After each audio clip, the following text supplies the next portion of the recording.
care and do something about the evil and suffering in our world and in your life and in my life.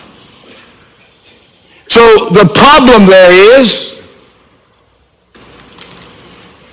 with God and the God of this Bible. God says he loves us. The Bible teaches us that. God says he's all-powerful. The Bible teaches us that. If he loves us and he's all-powerful, why do we grapple with evil, and why is there so much suffering abroad in your life and in my life, and as we know, around the globe in such an extent that we've never even visualized it before? Why? Why, God? Why? By the way, most people who say, I do not believe in God, they're an atheist or an agnostic, say, I don't know, they use this problem as the reason they don't believe. And you confront them and say, you mean you don't believe in God? No, I don't believe in God. Why? If you say God is all-powerful and he's good, why does he put up with all the suffering in this world and the evil in this world? He can't be all-powerful and all good. He could be all good and not all-powerful, couldn't do anything about it, or he could be all-powerful and not care. Which is it? And we back up and say, oh, that's a good question. You see, that's the reason given for people who are atheists. But I can tell you a secret, that's not the real reason they do not believe in God. No. It sounds sophisticated and erudite, intelligent, modern. The reason most people don't believe in God, bottom line is, my opinion, they don't want God messing with their life. They want to call their own shots for number one and get involved with their Almighty could sure curtail a lot of their activities. That's the real reason. But it's more sophisticated to say, I don't understand why God puts up with suffering if he really loves us. That's a lot fancier, isn't it? Now, you run into this problem. Let me ask you a question. Do you believe that God can do anything? How many people believe God can do anything? Would you lift your hand? Hands down. Every hand up was wrong. Zero. Everybody flunked. You failed. God can't do anything and everything. You say, well, my goodness, Can God draw a four-sided triangle? Can't do that. Can God add 1 + 1 and get 5? No. God can't do that. Can God tell a lie? No. God can't do that because by his very nature and character, it is impossible for him to lie. The capacity is not there. Oh, well, maybe God can't do everything. And then we run into the old philosophical riddle. If you've had a course in Philosophy 101 somewhere, you probably encountered this riddle, this question.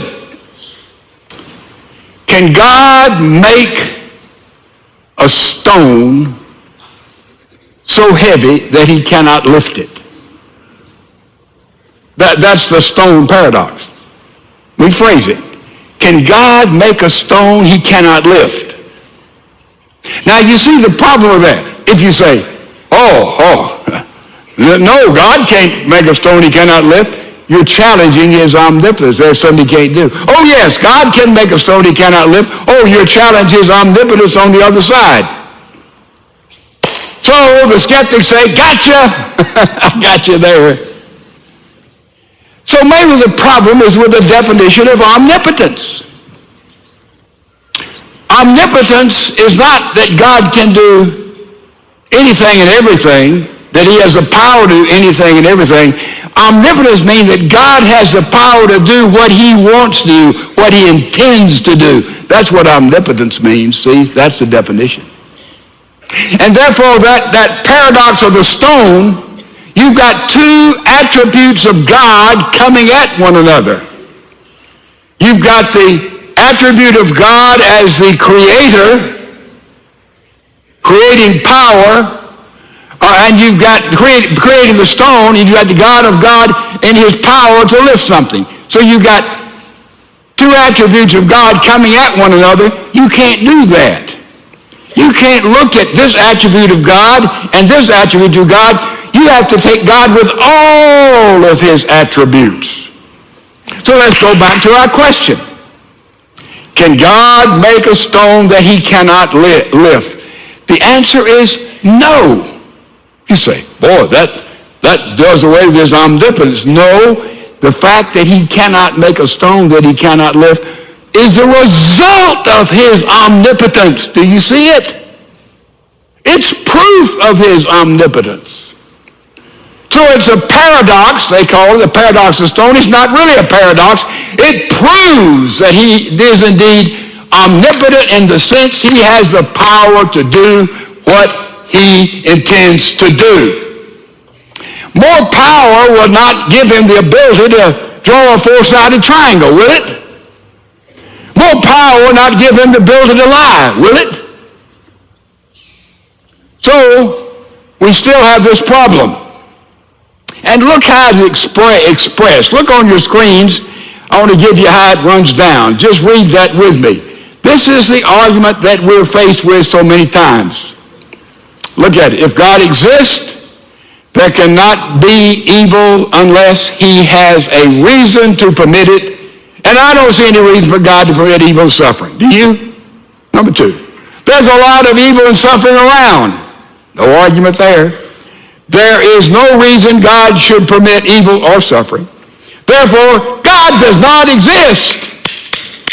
There you go. That exists. And that is the rationale, the escape clause a lot of people do, and they build their case against God. Now, they accuse God of being like this. Let's say, for example, that this is the stream of life running right through here. Stream of life. Over here is creation.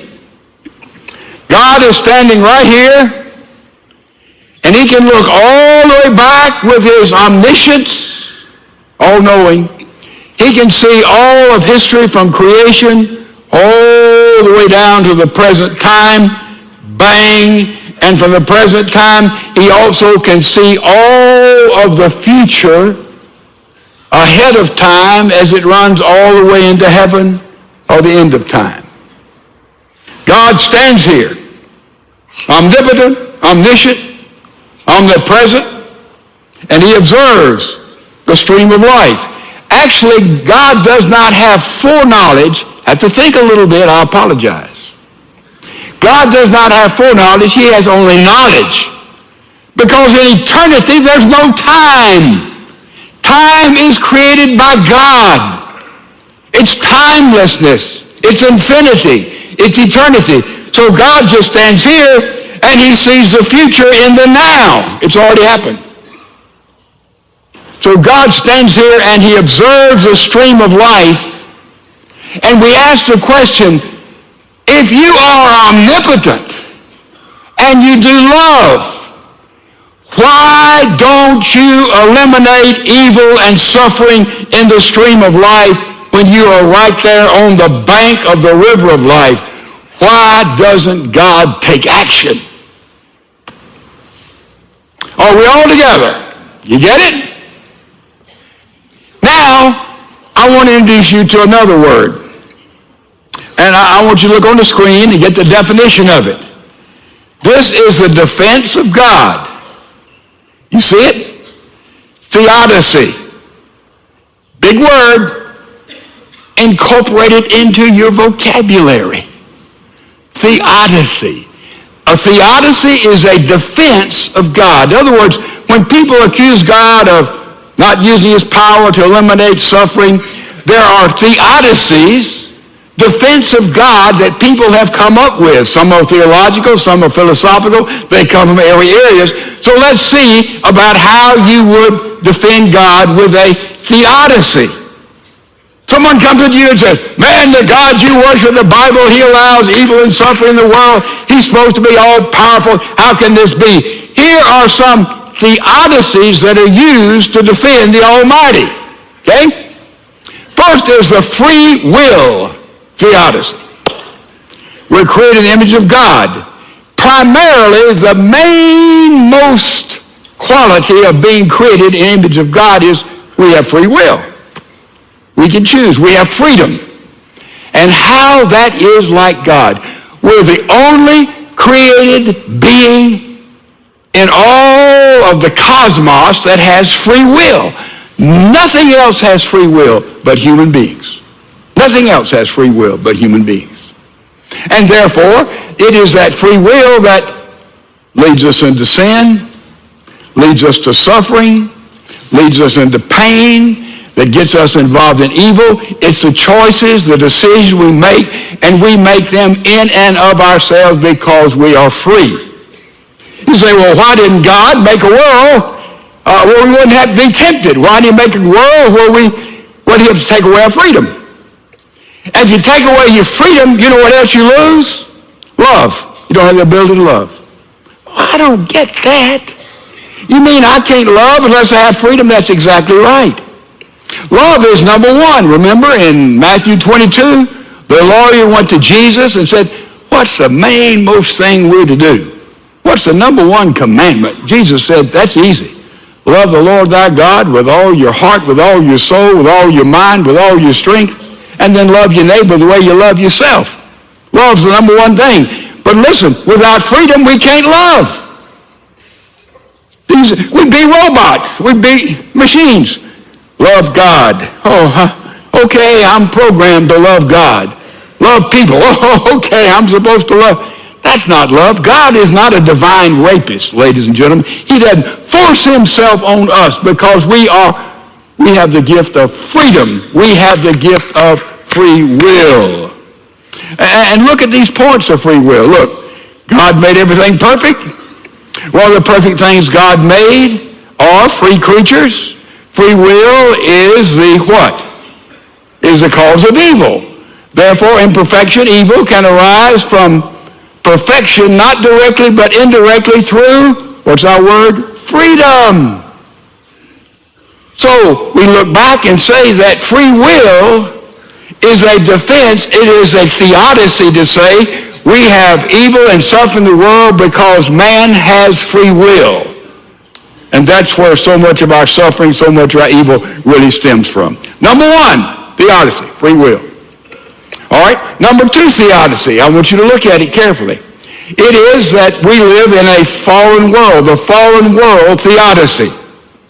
Okay? Now what is that all about? The fall of man. Man sinned in the Garden of Eden. We were inherited with original sin. And the world is fallen. Therefore, it's easy to say, I suffer because I have sinned. And by the way, that's a valid thing. So many people, we know people right now, their whole lives is messed up, confused, bottom out, addicted, sick in so many ways, going through the dark night of the soul, like St. John of the Cross talks about. The dark night of the soul is when you cry out for God and God isn't even there. And so you believe, and so you feel. That's the emptiness, the loneliness, the estrangement, the dark night. And we cry out. You say, well, this happens because we live in a fallen world. A lot of suffering is a result of sin, right? But some people want to say, well, all suffering is a result of sin. That's what Eliphaz, Bildad, and so far said. Remember those guys? And Job? Job was suffering. Oh, how he suffered. And his three erstwhile friends came up and said, Job, you've done a bad thing, therefore no wonder you're suffering like that. And God quickly set the record straight. That wasn't Job's problem. That was his problem at the end of Job. And by the way, God gets mad at Job's friends and says, Job, go pray for those rascals. They tried to equate your suffering with your sin. That was not the deal with Job. His sin was not an overt moral challenge. And so we see that we live in a fallen world. Therefore, that's one reason that we as free will people and we live in this fallen world, we fall into sin. And that is a defense of evil and suffering in the world. That's a theodicy. And look at another theodicy there. This is the anthropic theodicy. That's a big word. Anthropic. The anthropic principle. It is this. By the way, I apologize for you having to come to church and think. I know you like to sort of back up, but stay with me. It may be worth it. The anthropic principle is that this world was made by design. It's a defense of God. And therefore, where you have design, you have to have a designer. Where you have an effect, you have to have a cause. And therefore, this world was made by design, the anthropic principle, and therefore we see that God has designed this world for his purpose. He has exercised the power in creation for a purpose, and this world is uniquely designed for life, for human life. Human life. And therefore, we're the only planet that we know of that has those tectonic plates that move around. Earthquakes, tsunamis, weather, so many things involved there. We're the only one. So you not only have moral evil, you have natural evil that comes. And so this anthropic theodicy helps us understand that. So that also is a defense of God, the anthropic principle. Now here's an unusual theodicy. We say evil and suffering, that's how they accuse us as Christians. It can't exist if we have an omnipotent God and a God of love. Let me tell you something. Those who are atheists, they've got a bigger problem with evil and suffering than we do. In other words, evil and suffering proves almost as good as any other theophany that indeed there is a God. Boy, how does that work? You're an atheist. Atheist says, oh, I'm telling you, there's no God because there's evil and suffering. You say, how do you know what evil is? How do you know what suffering is?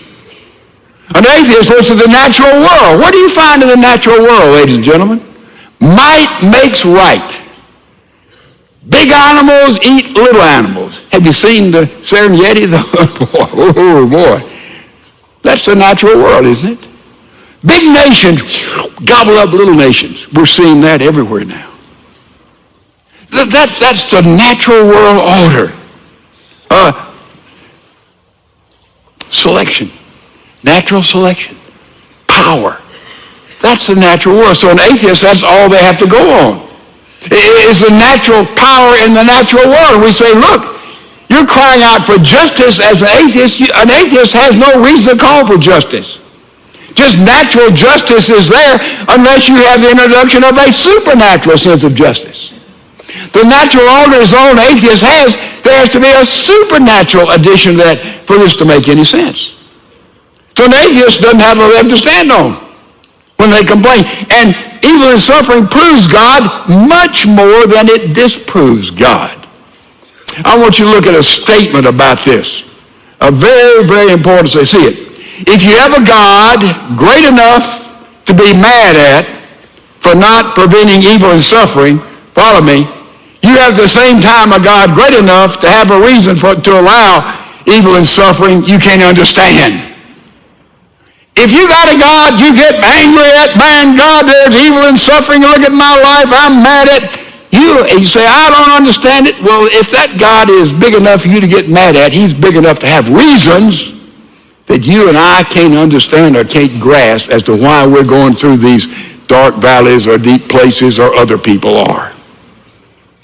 Alvin Plantinga, one of the great apologists, has a cute little story that I love.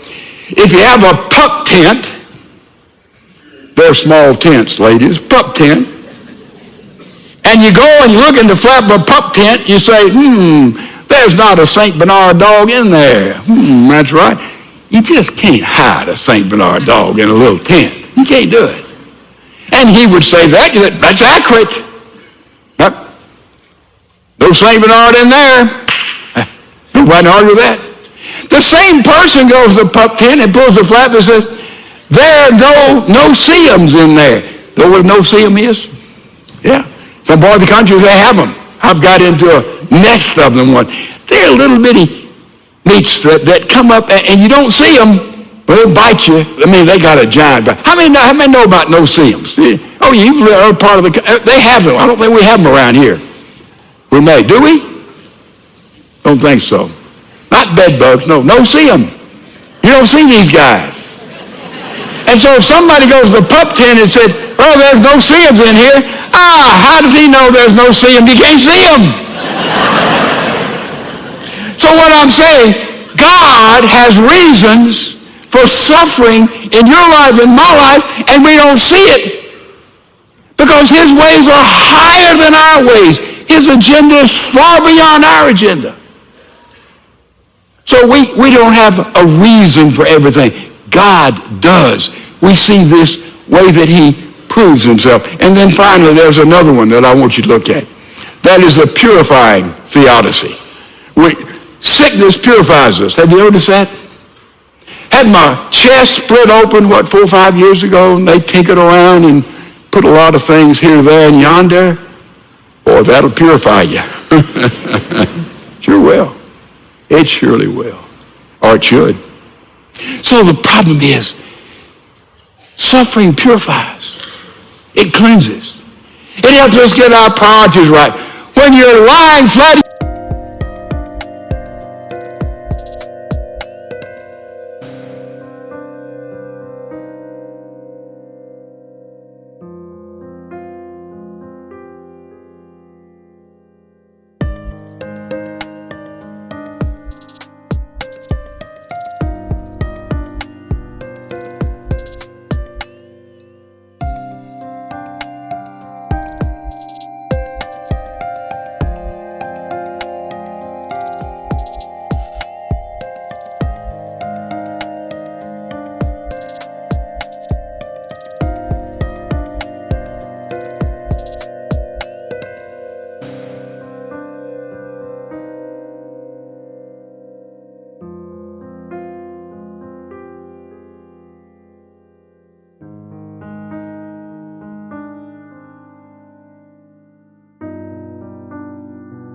your back, there's only one way you can look.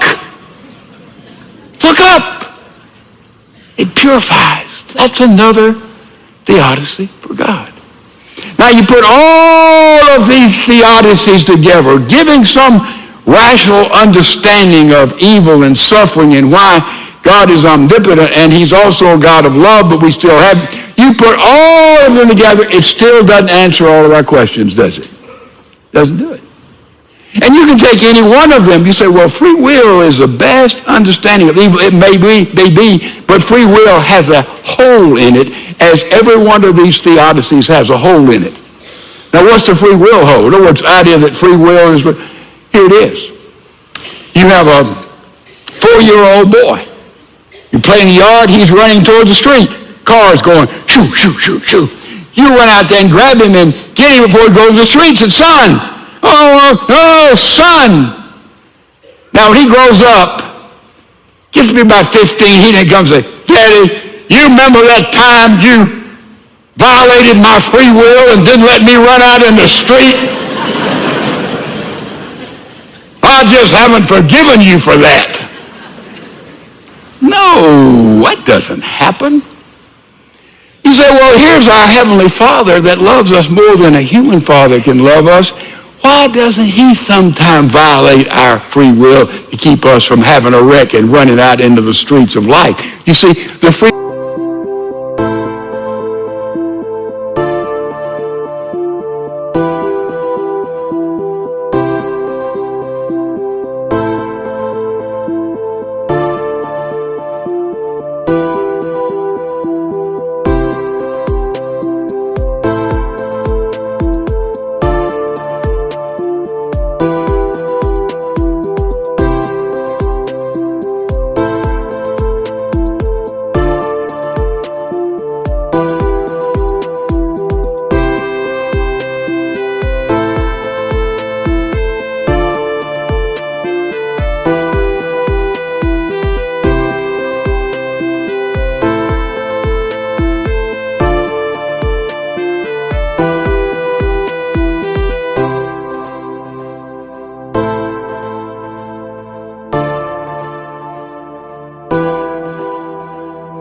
real argument defending God isn't totally adequate.